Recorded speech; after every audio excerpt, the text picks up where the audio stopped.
ملوث رہا ہے ہمیں. اچھا محبوب آپ یہ بتاؤ کہ آپ پھر آخرکار اس نتیجے پہ پہنچ گئے کہ قاری اقبال کو آپ نے قتل ہی کر دیا، لیکن جب آپ کی بیوی کو وہ تنگ کر رہا تھا اور آپ کو وہ دھمکیاں بھی دے رہا تھا کہ آپ کو جان سے مار دوں گا اگر کسی کو بتاؤ گے، تو آپ نے اس وقت پولیس کو کیوں نہیں بتایا؟ بس اسی وقت یہی تھا کہ اس پہ کسی نے بلیو نہیں کرنا، اور ان کا اتنا لمبا یہاں پہ ایک پیریڈ گزرا ہے ٹاؤن شپ میں ان لوگوں کے ساتھ، تو کوئی بھی بندہ یہ مانے گا نہیں کہ قاری صاحب ایسے ہیں. اور اوپر سے اس نے ہمیں جو بتایا تھا سارا کہ میرا ہے تو کوئی بلیو کر نہیں کرے گا. اور میرے یہ سارے معاملات جو پیچھے سے میں اتنا رہا ہوں، انہوں نے اپنا کوئی تنظیمی ریفرنس بھی دیا تھا، بتایا تھا کہ مجھ پہ بیٹا کسی نے شک نہیں کرنا. اب آپ کی ہے کہ آپ جیتے ہو مرتے ہو، یہ آپ کی اپنی. تنظیمی کون سا تنظیمی ریفرنس دیا؟ یہی کہ میں افغانستان میں بھی اس نے بتایا تھا کہ میں گیا ہوں، جہادی تنظیموں میں رہا ہوں. کوئی اور بھی ایسے اس کے تھے کہ وہ میرے شاگرد ہیں، یہاں پہ آتے رہے ہیں، میرے روم میں بھی رہے ہیں، تو یہ ساری چیزیں میرے تو بائیں ہاتھ کا کام ہے. تو اب آپ کی ہے کہ آپ کیا کرتے ہو، تو میرے پہ کوئی یقین نہیں کرنے والا. اور اچھا محبوب یہ بھی بتاؤ کہ یہ ہمیں جو پتہ چلا ہے، جو ہمارے پاس انفارمیشن ہے کہ یہ 2014 اور 15 کی بات ہے، یعنی کہ 5 سال قبل جو ہے وہ آپ کی بیوی کو تنگ بھی کرتا تھا اور آپ کو دھمکاتا بھی تھا. اس کے بعد آپ دبئی چلے گئے، تو پھر ایسی کیا نوبت آئی کہ پھر آپ پاکستان آ کے جو ہے وہ اس کو قتل کر دیا؟ ایسی نوبت اس لیے آئی تھی کہ میں اب 2014 15 16 کی یہ باتیں ہیں، اس کے بعد میں چلا گیا، بچے میرے پیچھے چلے گئے، لیکن اب بھی اس کا یہ انٹرفیئر کرنے کا، یہ چیزیں کرنے کا سلسلہ بند نہیں ہوا. یعنی آپ کے دبئی جانے کے بعد بھی وہ آپ کی بیوی کو تنگ کرتا رہا، یہ آپ کہہ رہے ہیں؟ ہاں جی. تو موبائل پہ نہیں تنگ کرتا تھا، لیکن اب وہاں جاتا تھا، اس نے اپنا مکان وہاں پہ شروع کیا ہوا تھا اسی سوسائٹی میں، وہاں پہ جانا، وہاں پہ تنگ کرنا. موبائل یوز نہیں کرتا تھا. کون سا علاقہ ہے آپ کا پیچھے والا؟ ڈسٹرکٹ بہاول نگر ہے. بہاول نگر میں یہ اپنا گھر بنا رہا تھا اور وہیں آپ کی بیوی کو جو ہے دوبارہ تنگ کرنے لگا؟ ہاں جی. تو پھر میں نے جب اب آیا ہوں تو میرا کوئی ایسا پلان نہیں تھا کو مارنے مرنے کا. میں تو اپنے ایگزام کے لیے آیا ہوں، بچوں کو ساتھ لینا تھا، ان کا بھی وزٹ اپروو کروایا تھا کہ ہم لوگ جائیں گے.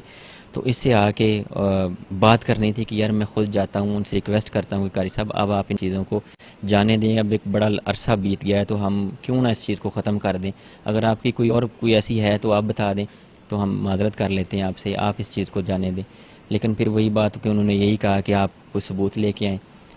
اچھا آپ کے ساتھ ایک اور بھی ملزم ہے، وہ پولیس نے جو حراست میں لی ہے، اس کو آپ کہاں سے لے کے ہیں؟ آپ کا نام کیا ہے؟ جی میرا نام طیب. طیب آپ کہاں رہتے ہو؟ میں لاہور میں رہتا ہوں. تو طیب آپ کی کیسے محبوب سے دوستی ہے؟ یہ جاننے والے ہیں بچپن کے، ہمارے ایک ہی گاؤں کے ہیں ہم. تو کیا انہوں نے کہا آپ کو کہ ہم نے قاری کو قتل کرنا ہے، میرے ساتھ چلو؟ نہیں ایسا تو نہیں کہا. پھر آپ دونوں قاری کے گھر کیا کرنے گئے؟ جی ملنے گئے تھے، انہوں نے مجھے کہا تھا کہ بائک چاہیے آپ کی بائک چاہیے، تو جانا ہے آنا ہے، اور شوکت خانہ بھی جانا ہے، تو واپس آ جائیں گے پھر. تو بس اس لیے مجھے ساتھ لے گئے تھے بائک کی وجہ سے کہ بائک چاہیے آپ کی. قاری کے جب آپ گھر گئے ہیں محبوب کے ساتھ، تو وہاں پہ آپ کی کیا باتیں ہوئی؟ یہ میں تھوڑا پیچھے کھڑا تھا، مجھے انہوں نے کہا کہ میں نے بات کرنی ہے، آپ بیٹھ جائیں. میں پیچھے کھڑا ہو گیا تھا، تو یہ آپس میں لگے ہوئے تھے، بس یہی باتیں کر رہے تھے کہ آپ میری فیملی میں جو انٹرفیس نہ کریں تو اچھا ہے، اور اس طرح جو ہے نا میرے پیچھے چھوڑ دیں، اب کافی ہو گیا، آپ نے مجھے بہت تنگ کر لیا ہے. یہ ساری باتیں آپ سن رہے تھے؟ جی میں سن رہا تھا. پھر اس کے بعد کیا ایسی بات ہوئی کہ محبوب جو ہے وہ قتل کرنے کے در پہ ہو گئے؟ وہاں پہ اس کے علاوہ ایسی کوئی بات نہیں ہوئی. وہ ان کے ذہن میں تھا، جو بھی تھا، جو غبار تھا، جو بھی چیز تھی، وہ ان کے ذہن میں تھی، وہی ان کے ذہن میں تازہ ہوئی ہے. تو اس کے یہ قاری کو وہاں پہ قاری اقبال کو سمجھا رہے تھے کہ آپ میری بیوی کو تنگ نہ کرو؟ جی سمجھا رہے تھے، بالکل ایسی ہی باتیں کر رہے تھے جیسے کہ پرسنل بات. تو وہ کیا کہہ رہا تھا آگے؟ وہ کہہ رہا تھا کہ آپ کے پاس کوئی ثبوت نہیں ہے، آپ ثابت کریں تو پھر آگے بات کرتے ہیں. اچھا محبوب آپ 1 اکتوبر کو دبئی سے پاکستان آئے؟ ہاں جی بالکل. تو قاری کو سمجھانے کب آئے؟ یہ 9 تاریخ کی بات ہے، 9 کی رات کو. کتنی دیر آپ اس کے گھر میں رہے؟ یہی کوئی 5-7 منٹ بات چیت چلی ہے، لیکن وہی بات پھر وہ ساری چیزیں ذہن میں ایک دفعہ. آپ اس کو کہتے تھے کہ میری بیوی کو تنگ نہ کرو، تو وہ کیا کہتا تھا آپ کو کہ میں نے کرنا ہے؟ میری فیملی میں اب یہ چیزیں آپ نہ کریٹ کریں، بہت ہو گیا، ایک عرصہ گزر گیا، اب میں بھی یہاں پہ نہیں ہوں، تو اب اچھا نہیں لگتا کہ آپ بار بار اس چیز کو کرتے ہیں. وہاں پہ جاتے ہیں تو آپ پھر بھی وہاں پہ چکر لگاتے رہتے ہیں، بچوں کو لیے مسائل کر رہے ہیں. تو اس نے کہا کہ آپ کے پاس کوئی ثبوت ہے تو بات کریں. میں نے کہا کہ سب ثبوت ہے ہی نہیں ہے، آپ ثبوت چھوڑتے ہی نہیں ہیں، تو میں کہاں سے بات کروں. لیکن میں خود آیا ہوں تو آپ سے بات کرنے ہی آیا ہوں کہ آپ اس چیز کو جانے دیں، اور آپ ایک شریف انسان ہیں، عمر کا بھی تقاضا ہے، آپ کا شعبہ بھی ایسا ہے، جو ہوا اس کو چھوڑ دیں. اب میں پرسنل آپ سے یہ بات کرنے آیا ہوں تو آپ اس چیز کو جانے دیں. لیکن اس نے کہا کہ آپ کے پاس جب ہے ہی کچھ نہیں تو پھر آپ کیسے کر سکتے ہیں، اور مجھے آپ روک بھی بھلا کیسے سکتے ہیں، پہلے میں کون سا روک گیا ہوں. اچھا محبوب یہ بتاؤ کہ آپ قاری کو بات کرنے آئے، سمجھانے آئے، تو پھر کیا ایسی نوبت آ گئی کہ آپ نے اس کو جو وہ قتل تو بس ساری چیزیں پرانی تازہ ہو گئی اور اس کی اسی ضد کی وجہ سے تو میں بس خدا پہ سے باہر ہو گیا ہوں، اس کو پکڑ لیا. پھر آپ نے کیسے قتل کیا اس کو؟